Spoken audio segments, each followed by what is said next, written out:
সৃজনশীল ইনস্টিটিউট দারুল ফালাহ মাদ্রাসার দ্বিতীয় সবক প্রদান অনুষ্ঠান সম্পন্ন হয়েছে।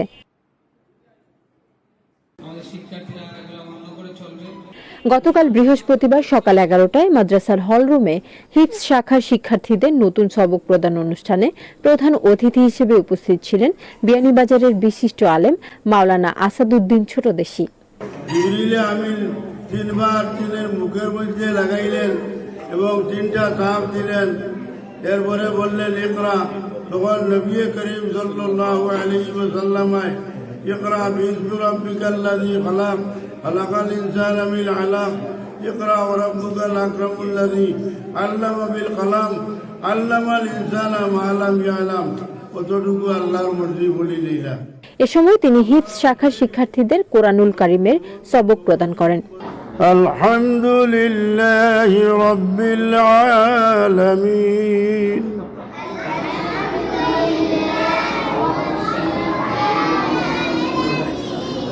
আর রহমানির রহিম।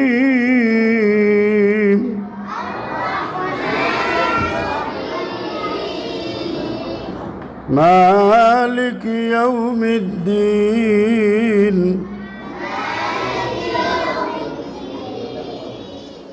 মাদ্রাসার প্রতিষ্ঠাতা হাফিজ আব্দুল শাকুর সাহেবের সভাপতিত্বেও শিক্ষা সচিব মাওলানা আসাদুজ্জামানের পরিচালনায় শুরু হওয়া অনুষ্ঠানে বিশেষ অতিথি হিসেবে উপস্থিত ছিলেন বিয়ানীবাজার উপজেলা পরিষদের সাবেক ভাইস চেয়ারম্যান মাওলানা আব্দুল্লাহ আল মামুন খান, ব্রিটেনের বিশিষ্ট দায়ী মাওলানা হারুন আহমদ। সবচেয়ে বেশি যারা আল্লাহরে ভয় করে তারা হইল উলামা, আলিম সমাজে আল্লাহরে ভয় করে। আরো আয়াত পড়েছি আল্লাহ রাব্বুল আলামিন বলেন ওয়াল্লাযীনা উতুল ইলমা দারাজাত, যারারে ইলম দেওয়া হয়েছে, যারা ইলম পাইছে আল্লাহর কাছ থেকে, তারার দারাজাত। দারাজাত এটা বহুবচন, একটা দরজা নয়, এর দারাজাত অনেক। দুনিয়ার মধ্যেও সম্মান পায় এবং আখিরাতেও এর সম্মান আছে। আপনারা হুজুরের কাছ থেকে শুনছেন যে আলিম যারা প্রকৃতপক্ষে আলিম, তারা সামান্য ভুল হইলে আল্লাহ রাব্বুল আলামিন এর সম্মানের সাথে এর বিচারও করবা। দ্বীনি শিক্ষা অর্জন করতে আমরা সকলেই অবগত যে দ্বীনি শিক্ষা অর্জন করতে যদি কারো মনের মধ্যে নিয়ত থাকে অথবা মনের চাহিদা থাকে যে আমি এই শিক্ষা অর্জন করে ভবিষ্যতে চাকরি করব, ভবিষ্যতে মাদ্রাসায় শিক্ষকতা করব, ভবিষ্যতে খতিব হব, ভবিষ্যতে ওয়াইজ হব এবং উপার্জন করব, তাহলে সেই শিক্ষা হারাম। আমরা এই প্রতিষ্ঠানটা করেছি দুনিয়া ও আখিরাতের কল্যাণের জন্য। এইখানে দুনিয়ার পড়ালেখা যেমন আছে, আধুনিক পড়ালেখা যেমন আছে, এখানে কোরআন হাদিস আছে, ইসলাম আছে। আমরা দুটো নেশা দিয়েছি। বিশেষ করে ছোটদের জন্য সরকার যে পাঠ্য দিয়েছে, এই পাঠ্য থেকে আমরা বাংলা, ইংরেজি এবং অঙ্ক মৌলিক 3টা বই লিখেছি এবং এইখানে সুষ্ঠুভাবে এটা পড়াশোনা হয়।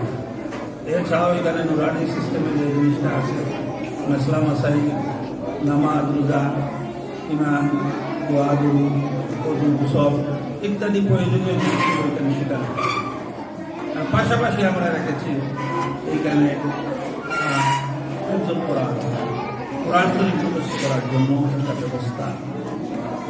এরপরে আমরা চিন্তা করব, এখন পর্যন্ত আমরা ক্লাসের শিশু ক্লাস প্রথম শ্রেণী, দ্বিতীয় শ্রেণী, তৃতীয় শ্রেণী এবং চতুর্থ শ্রেণী শুরু করেছি। আগামী বছর ইনশাআল্লাহ আমরা পঞ্চম শ্রেণী শুরু করব। বিশেষ অতিথি হিসেবে আরো উপস্থিত ছিলেন মাদ্রাসার উপদেষ্টা আলহাজ হুসেন আহমেদ, বিশিষ্ট মুরব্বী হামিদ আহমেদ, আব্দুল হক, রেজাউল করিম, মাওলানা ইসমাইল আহমেদ, মাওলানা আব্দুর রহমান, মাওলানা বদরুল ইসলাম, মাস্টার কামিল আহমেদ সহ অভিভাবকবৃন্দ।